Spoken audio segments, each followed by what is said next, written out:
스피치 불안증, 발표 울렁증 이런 것들을 해소하고 싶어서 오시는 분들이 계세요. 대한민국 사람 중에 10명 중에 한 7, 8분, 많게는 8, 9분은 스피치 울렁증이나 발표 불안증 때문에 고민했거나 스트레스를 받아본 기억이 있는 분들이 꽤 있을 거예요. 그런 기억이 없다고 하더라도 지금 당장 스피치 한번 해보세요, 자기소개 한번 해보세요 하면은 벌써 막 스트레스 받아, 부담스럽고. 심지어는 인간이 가장 공포를 느끼는 4가지 순간에 이 스피치 발표가 들어갔습니다.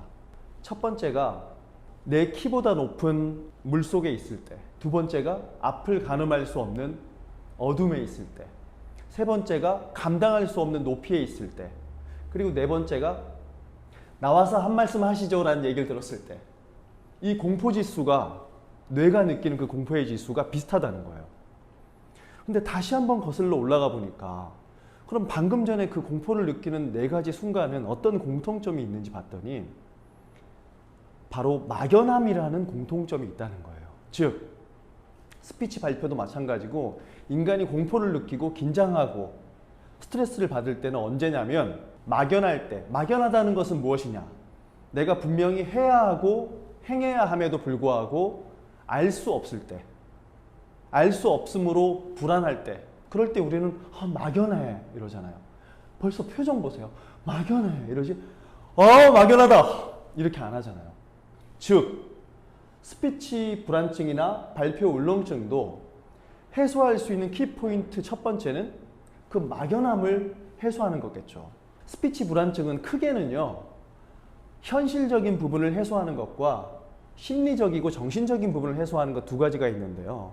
일단 현실적인 막연함을 해소하는 것은 말할 내용을 스피치할 개요를 정리를 해서 원고를 짜는 거예요. 당연한 얘기지만 우리가 막연한 이유가 뭐예요? 어떻게 말해야 되지? 뭐부터 말해야 되지? 첫인사는 어떻게 해야 되지? 그럼 본론은 어떻게 들어가야 되지? 끝맺음은 어떻게 해야 되지? 이 내용이 정리가 안 됐는데 내가 어떤 발표를 할 기회가 주어졌어. 그러면 막연한 거예요. 학교에서나 회사에서 자기소개를 하든 아니면 프레젠테이션이나 본인이 어떤 주제를 가지고 발표를 하든 그런 부분들도 다 스피치라는 것은 정리해서 들어가 보면 언제, 어디에서, 왜, 무엇을 말해야 하고 시간은 얼마만큼 정도 해야 되는지 다 그 개요가 있고 포인트가 있거든요. 그걸 토대로 해서 내가 말할 것들을 첫인사부터 해가지고 원고를 쫙 짜는 거예요. 내용을 정리를 하는 거예요. 수업을 해보니까 그렇게 막연하게 생각했던 분들도, 불안해했던 분들도요, 본인이 발표할 그 개요를 토대로 해가지고 상황이나 이런 것들을 들어보고 같이 내용을 짜드리고 그걸 타이핑해가지고 서로 적어보면서 하나의 원고로 손에 쥐어드리잖아요. 절반 이상은 해소가 돼요. 내가 이제 뭘 말해야 될지는 알겠으니까. 그럼 나머지 절반은 어떻게 해야 되느냐? 뭘 해야 될까요? 그 원고를 가지고 외워야 되고 연습을 하는 거예요. 미친 듯이. 여기서 저는 연습을 했는데도 자꾸 생각이 안 나서 미친 듯이 안 해서 그래요. 이 영상은 이제 보시는 분들도 스피치 불안증이나 울렁증에 대해서 고민하고 계시거나 궁금해서 보시는 거 아니에요. 근데 연습했는데도 안 되던데요 하는 분들 중에 미친 듯이, 즉 A4 용지 1장이나 길게는 2장짜리가 나왔어요. 발표가 2주가 남았어요. 보통은 프로 강사인 저 같은 사람들이나 제 동료들이나 이런 사람들도요, 겉으로 볼 때는 네 안녕하세요 하고 편안하게 하지만 혼자 있을 때 밥 먹으면서, 잘 때, 운동하면서, 산에 오를 때, 산책할 때 따로 시간 빼가지고 촬영해보고 녹음해보고 들어보고를 그 2주라는 시간이 있다면 하루에 10번, 20번을 해요. 물론 뒤로 가면서는 횟수보다는 완성도에 더 수정해 나가면서 완성도나 이런 부분을 신경 쓰겠지만 준비가 됐으면은 하루에 10번, 20번을 계속 반복해서 외우고 몸에 완전 익어들 때까지. 이런 얘기를 해요. 어느 정도까지 해야 되냐? 네가 그 내용을 먹어버릴 때까지 해라. 그렇지 않으면 그 내용과 스피치 상황이 너를 먹어버릴 거니까 네가 그 내용을 먹어버려라. 거기에 경험이 따라주면은 아무래도 이제 스피치에 있어서 더 능수능란해지겠죠. 이런 현실적인 부분의 해결 포인트를 말씀드리고요. 자, 이 정도까지 들어서 나도 그렇게 해야 되겠네. 생각해보니까 아주 단순한 부분이고 어떻게 보면 자주 들었던 부분인데 내가 저렇게 안 했구나 하는 분들은 여기까지만 들으셔도 되는데, 어떤 분들은 제가 지금 여기까지 얘기했잖아요. 근데 이런 분들이 있을 수도 있어요. 강사님, 선생님, 야 아저씨, 저 그렇게 했는데도 떨려요. 저 그렇게 연습하고 준비하고요, 많이 했는데도 계속 떨리는데 어떡해요? 심리적인 부분이나 정신적인 영역으로 넘어가야 되는데, 막연함에 대한 얘기를 했잖아요. 막연한 상황에 대해서 너무 부정적인 가지를 많이 뻗쳐나가는 분들이에요. 당연히 그럴 수 있죠. 아직 벌어지지 않는 일이니까 좀 내가 말을 더듬을 수도 있고 순서가 바뀔 수도 있고 뭐 그런 것들에 대한 걱정은 할 수 있죠. 근데 나아가서 내가 발표를 완벽하게 해내지 못했을 때 사람들이 나를 비웃으면 어떡하지? 사람들이 날 인정 안 해주면 어떡하지? 난 사람들한테 박수를 받고 싶은데. 그러니까 즉 본인에 대한 인정에 대한 욕심과 불안함과 이런 것들이 막 혼재돼 가지고 부정성으로 이어지면서 안 좋은 상상을 계속해요. 이렇게 되면 어떡하지? 이렇게 되면 안 되는데. 그런 일은 미안하지만 벌어지지 않았어요. 아직 발표하지도 않았어요. 그리고 이전에 했던 발표 때문에 힘들어하는 분들이 있단 말이에요. 그러니까 발표 불안증은 사실 막연함이고 긴장이고 불안함이잖아요. 근데 그 긴장과 불안이 괜히 생긴 게 아닌 경우도 있거든요. 가깝게는 학창시절에, 아주 가깝게는 사회생활 하면서나 대학생활 하면서 고등학교, 중학생 때, 초등학교 때, 심지어 더 멀리 가버리면 어린이집 다닐 때 유아 시기에 앞에 나가서 리코더 발표를 하건 무슨 발표를 했는데 내가 어떤 식으로 혹은 수치스러운 일을 당했어. 리코더를 아무 생각 없이 불었는데 애들이 진짜 못한다. 쟤 진짜 못하네.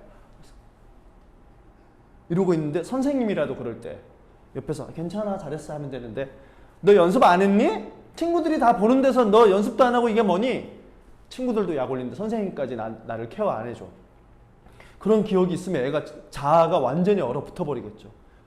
그리고 사람들 앞에서 발표하는 거는 무서운 일이고 내가 조금만 실수하면 저렇게 나를 비웃고 옆에서 아무도 도와주지 않고 무서운 일이구나 라고 말을 하진 않겠지만 자율신경이, 이 사람의 정서와 정신이 그런 말을 자기 스스로한테 해버린단 말이에요. 그리고 그 기억으로 학년이 올라가고 사회생활을 하게 되고 발표의 기회를 맞게 되면 얼마나 부정적인 생각을 많이 하고 얼마나 떨리고 쳐다도 보기 싫겠죠. 근데 더 중요한 건 그 유아 시기보다 더 거슬러 올라가면 엄마가 아이를 품고 있을 때 엄마가 긴장을 많이 하거나 공포감을 느끼거나 불안함을 많이 느끼잖아요. 엄마 뱃속에서 있는 그 10달 동안도 아이가 기본적으로 불안함과 공포와 긴장과 그런 정서적인 불안정에 노출이 되고 영향을 받아서 무슨 일이 벌어지려고 하면 알아서 긴장하는 거예요. 우리가 긴장할 때 보면 긴장해야지, 막 땀날 때 보면 땀나야지 하고 나는 게 아니잖아요. 그거는 정서적으로, 무의식적으로 자율신경이 반응하면서 긴장하게 되고 그러다 보니까 호흡이 원활하지 않게 되고 그러면서 머리가 하얘지는 거예요. 괜히 머리가 하얘지는 거 아니에요. 그러면 강사님이 어떻게 해란 얘기인가요? 저는 첫 번째는 아직 벌어지지 않았다. 당신의 발표는 아직 하지도 않았다. 너무 멀리 내다보고 이것저것 걱정하지 말고 지금 해야 될 거 한 페이지 한 페이지 한 줄 한 줄 한 단어 한 단어에 신경 써라. 그리고 당신을 바라볼 사람들이 그렇게 악당들이 아니다 라는 얘기를 해드리고 싶고, 두 번째는 그때는 그때고 지금 만날 무대와 지금 만날 사람들은 다른 사람들이다. 그때 리코더 불 때 놀렸던 친구들이 성장해가지고 며칠 후에 몇 달 뒤에 있을 그 발표의 자리에 와가지고 그 선생님이 같이 뭐라고 하지 않을 거다.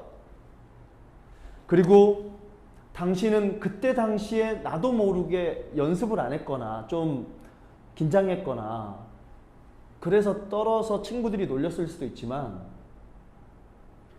많은 사람들이 떨 확률이 높고 어린 나이에 사람들 앞에서 뭘 한다는 게 아주 능수능란하게 잘한다는 게 쉬운 일이 없겠냐.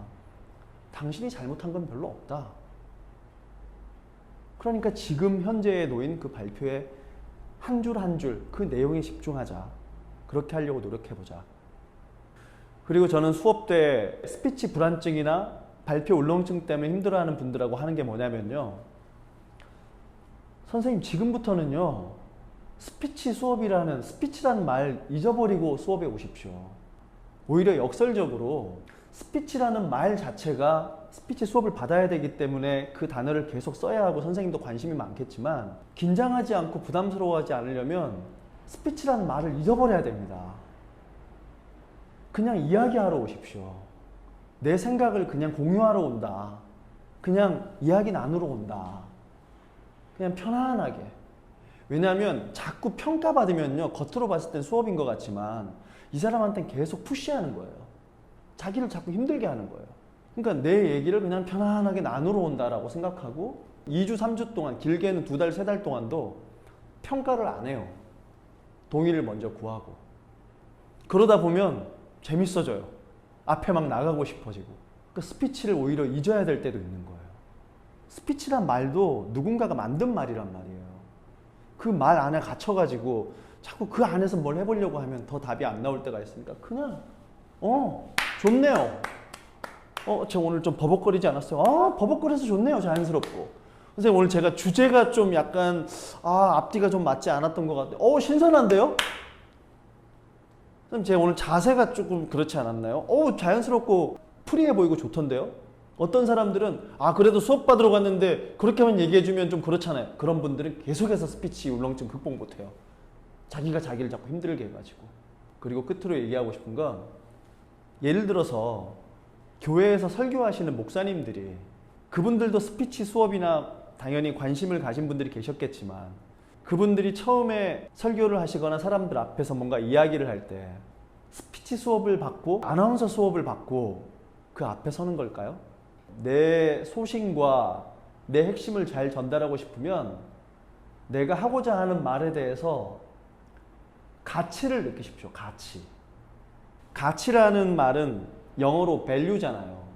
근데 value라는 말의 근간이 되는 게 VAL, val인데 힘이라는 뜻이래요. 힘. 가치라는 말은 힘이란 단어에서 시작됐고 힘이란 단어가 발전해서 가치로 넘어간 거래요. 힘 있는 말, 힘 있는 무대를 만나고 싶으면 거기에다가 나는 내가 말하는 것에 대해서 가치를 갖고 있는가. 종교 지도자들 중에 앞에서 말씀하시는 분들 중에 떠는 사람들, 긴장되는 분들 많을 거예요. 근데 그분들이 그렇게 할 수 있는 건 본인이 전달하려고 하는 그 내용에 대한 핵심 메시지에 대한 value,